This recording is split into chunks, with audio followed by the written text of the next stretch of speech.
మాదా సంఘం నాయకులు ఈరోజు వారికి హృత్పూర్వక ధన్యవాదాలు. మేము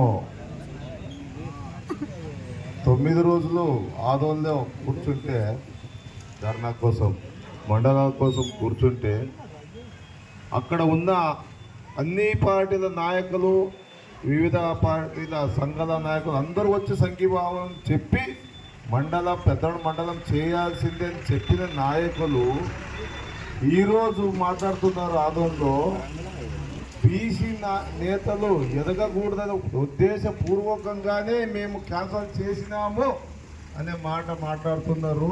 ఎంత కక్షపూర్వక రాజకీయం చేస్తున్నారు మాకేం అర్థం కావడం లేదు. మేము మండలం కోసం పోరాడేటప్పుడు ప్రతి నాయకుడి ఇంటికి పోయి, అయ్యా మాది పెద్దారవణం మండలం చేసుకోవాలి, మాకు ఆశ ఉంది, దయచేసి మీరు మాకు సపోర్ట్ చేయండి, ఆదుకోండి అని మేము అడిగినాము. అడిగితే వాళ్ళు చెప్పినారు, సరే అన్నారు. మళ్ళీ ఎందుకు ఈరోజు కుట్రపూర్వక రాజకీయం చేస్తున్నారు? మీరు కావాలనుకుంటే ఇంకొక మండలం చేయొచ్చు కదా. ఇది మీకు ఏమి అర్థమే కావడం లేదు.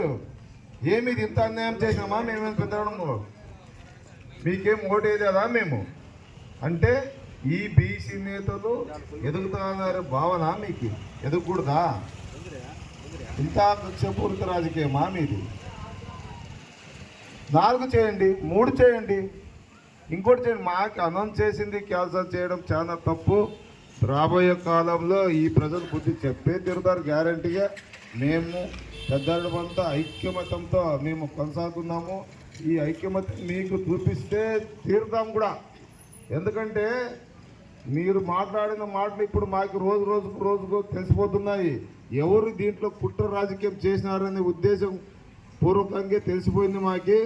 దయచేసి మీరు పాలకులు అర్థం చేసుకోండి. మాకి పెద్ద మండలం చేస్తే తప్ప మీకు భవిష్యత్ కార్యాచరణ చూపిస్తే తీరుతాము. ఎందుకంటే మేమేమన్నా మీ ఇంటికి రాలేదా?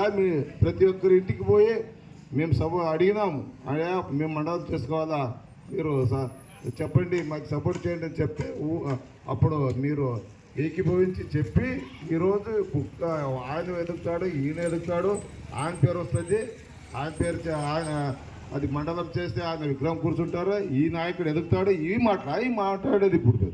ఇది ఆ రాజకీయం మీది. సరే చూసుకుందాం ఇప్పటి నుంచి. మిమ్మల్ని ఏ రాజకీయ నాయకుడు ప్రవేశం బోర్డు పెట్టినాం కదా, రాండి.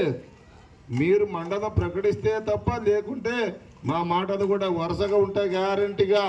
మేము కూడా తయారవుతాం. ఇన్ని రోజులు ఓర్పుతో ఉన్నాం. 16 పల్లెలు, ఆ 16 పల్లెలు ఉన్న మేము వాళ్ళ అన్నదమ్ములకు ఉండి వాళ్ళు మాకు చిచ్చు పెడతారా మీరు? ఇదే రాజకీయం చేసేది. నీ రాజకీయం చేసేవాడైతే నీవు ఇంకొక మండలం తెచ్చుకోయా, వాళ్ళకి వీళ్ళకి అందరికీ తెచ్చి పెట్టు. 4 అన్నప్పుడు ఎందుకు మాట్లాడలేదు మీరు? ఆదోళన మీద పార్థసారథి అసెంబ్లీలో మాట్లాడి తర్వాత పెద్దలను బహిరంగ సభలు పెట్టినప్పుడు ఎందుకు మాట్లాడలేదు మీరు? అంటే మీ రాజకీయం వల్ల మేము నాశనం అయిపోవాలా పెద్దలను ప్రజలు? ఇదేనా మీ రాజకీయం? మాకు కూడా రాజకీయం తెలుసు. మేము కూడా ఎక్కడి వరకు పోరాడాము తెలుసు కదా. మేము కూడా ఇప్పటి నుంచి పోరాడతాము, రాజకీయ భవిష్యత్తు చూపిస్తాము. గ్యారంటీ రాబోయే ఎలక్షన్లో ఖచ్చితంగా చూపిస్తాం.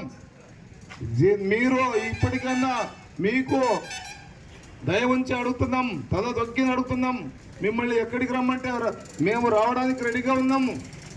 మీరు మాకు అవకాశం ఇవ్వకుండా మీ లోపల రాజకీయం వల్ల మమ్మల్ని అన్యాయం చేస్తారా? చూడండి, అర్థం చేసుకోండి. ఇప్పటికి ఇంకా కాలం మించింది ఏం లేదు. మీరు అనుకుంటే హరివాణము, పెద్ద తమ్ముడు చేయొచ్చు. ఇప్పటికైతే కాలం మించింది లేదు. బాగా అర్థం చేసుకోండి. మాకి మండపం తెచ్చేస్తే బాగుంటుంది. లేకపోతే మా పెద్దల ప్రజలు గ్యారంటీకి తిరగబడతారు. రాబోయే కాలంలో మా హరివాణం సత్యామతి చూపిస్తారని చెప్తూ ఈ 2 మాటలు దొరికింది.